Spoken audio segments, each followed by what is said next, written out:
Politička kriza u Bosni i Hercegovini postaje sve dublja. U Republici Srpskoj prijete referendumom o nepriznavanju državnog suda i tužiteljstva, a stranke okupljene oko Lagumdžina SDP-a i dalje, nakon uspostave vlasti u federaciji bez dvaju HDZ-a, žele to isto i na državnoj razini.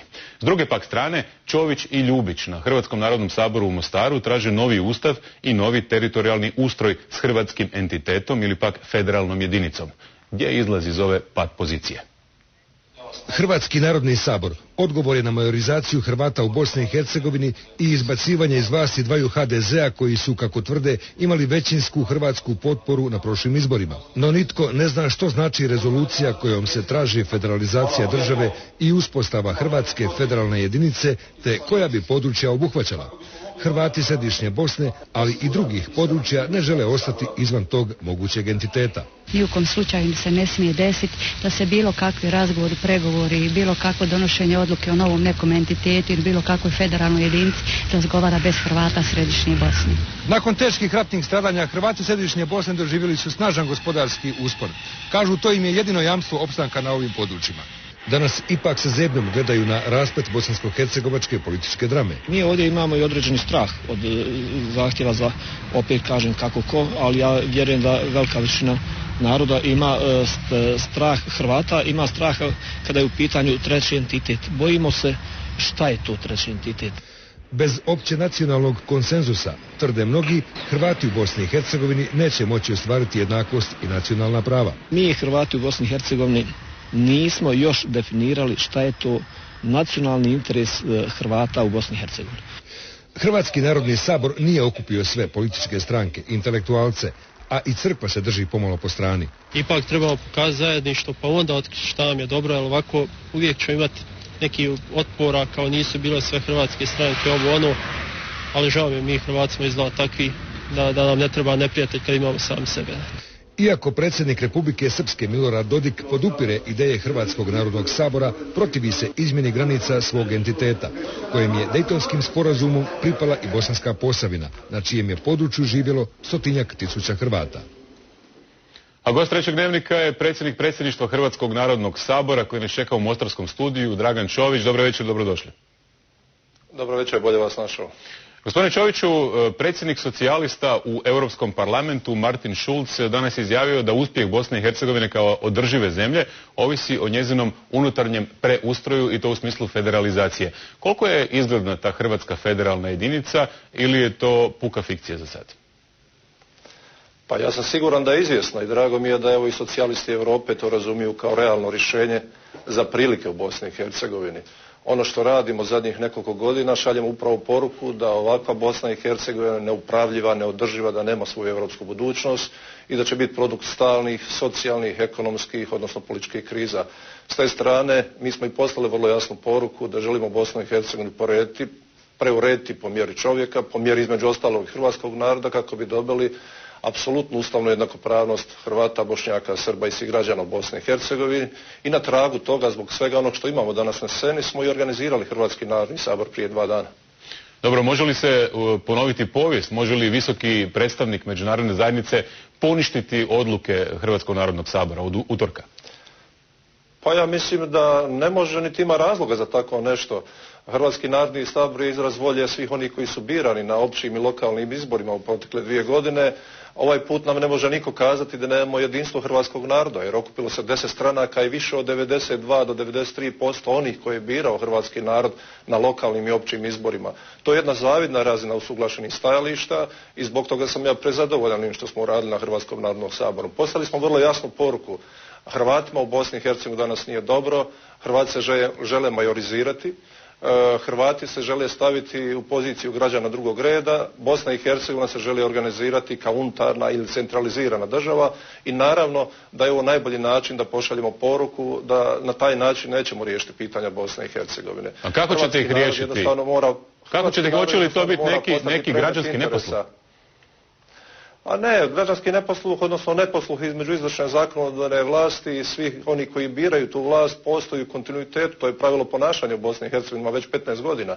Mi smo ovaj put postavili vrlo jasno pravila našeg ponašanja kad je u pitanju rezolucija, poslali smo vrlo jasnu poruku, želimo aktivnom ulogom promijeniti pravac razvoja odnosa u Bosni i Hercegovini. Mislimo da se Bosna i Hercegovina nalazi na jednom raskrižju, da može ući u vrlo opasno vrijeme koje je ispred nas i zbog toga smo, kažem još jednom, definirali jednu novu ulogu unutar stalnog zasjedanja predsjedništva Hrvatskog narodnog sabora.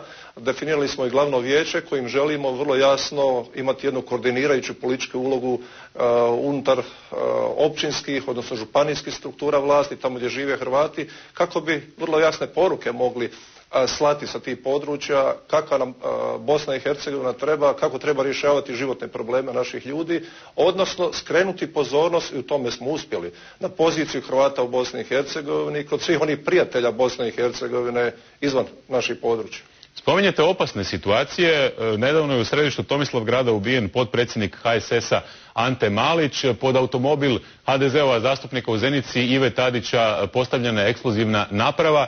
U ovakvoj atmosferi dovoljna je jedna iskra da uzrokuje požar. Bojite li se eskalacije krize?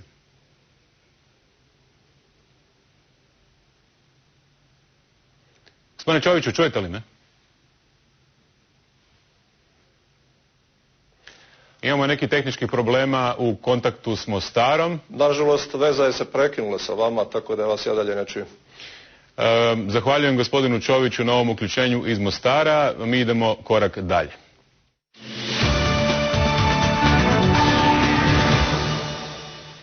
Dok u slučaju Hypo Alpe Adria banke u Hrvatskoj još uvijek traju istrage, u Sloveniji su danas uhićeni bivši šefovi slovenske podružnice te banke. Oni su još početkom godine smijenjeni zbog sumnje u pranje novca, a sve je povezano s istragama koje se u slučaju Hypo provode u Austriji. 50 slovenskih policajaca i kriminalista od jutra ima pune ruke posla. Proveli su 20 kućnih pretraga i uhitili 10 osoba, većinom bivših menadžera slovenskih podružnica Hypo banke i Hypo leasinga. Policija sumnja na financijske malverzacije. Prema sadašnjim procjenama šteta je u visini od nekoliko milijuna eura, ali naglašavam da je u ovoj fazi još preuranjeno govoriti kakav će biti rezultat istrage, jer smo tek u početnoj fazi. Moram reći da vrlo dobro surađujemo s novom upravom te banke. Policija je neke od uhićenih dovela i u sjedište Hypo banke u Ljubljani. Novi šef uprave potvrdio je da policija pregledava računala. Sve što imamo na računalima sada se prebacuje. Budući da je izdan sudski nalog, moramo omogućiti pristup svim informacijama. Danas uhićeni bivši menadžeri odlukom središnjice u Klagenfurtu iznenada su smijenjeni početkom veljače zbog istrage o malverzacijama u Hypo banci koja se vodi u Austriji. Prema slovenskim medijima smijenjeni su zbog pranja novca i prijenosa 32 milijuna eura na račun osnovane tvrtke Hypo banke u Lichtensteinu. Prema vašim informacijama, je li ova istraga na bilo koji način povezana s Hypo grupom u Hrvatskoj ili Austriji? Znate li? Ne znam, ali riječ je isključivo o slovenskoj stvari. Neki slovenski mediji smatraju da je današnjim uhićenjima ministrica unutarnjih poslova Katarina Kresal željela odvratiti pozornost s krize koja trese vladajuću koaliciju. Hrvatska mora krenuti u oštar obračun s poslodavcima koji svojim zaposlenicima ne isplaćuju plaće. Zaključeno je to na sjednici Gospodarsko-socijalnog vijeća. U Hrvatskoj je inače između 18 i 25 tisuća ljudi koji rade, a ne primaju plaću, dok je trostruko više onih kojima se ne isplaćuju doprinosi. Nakon puna 4 sata vijećanja, čelnici GSV-a pojavili su se pred novinarima, dijagnosticirali su stanje koje nije dobro. Evidentno je kako se mnogi poslodavci ne drže zakonskih odredbi u smislu redovite isplate plaća, a posebice neplaćanja doprinosa, te kako radnici ne koriste novo pravo kroz Ovršni zakon u smislu prisilne naplate. Problem rada bez plaće nije od jučer. GSV predlaže da se poduzetnicima omogući rok od 90 dana u kojima bi riješili svoje obveze. Ako to ne učine, traže sankcije. Slažemo se svi oko toga da jedan radnik ako radi, a ne prima plaću, da to nije dobro i da se to treba suzbiti. Suzbiti treba i mogućnost da poduzetnici otvaraju nove tvrtke ako u postojećima imaju dug prema zaposlenicima, dobavljačima ili državi. Inzistiraju i na ubrzanom postupku stečaja za oko 10.000 tvrtki koje nemaju zaposlenike, ali imaju dug. I sindikati sigurno neće dopustiti da ovo što je danas dogovoreno ostane mrtvo slovo na papiru i da ponovno ove probleme nastavimo rješavati daljnjih 20 godina. Ne, mi želimo riješiti sada.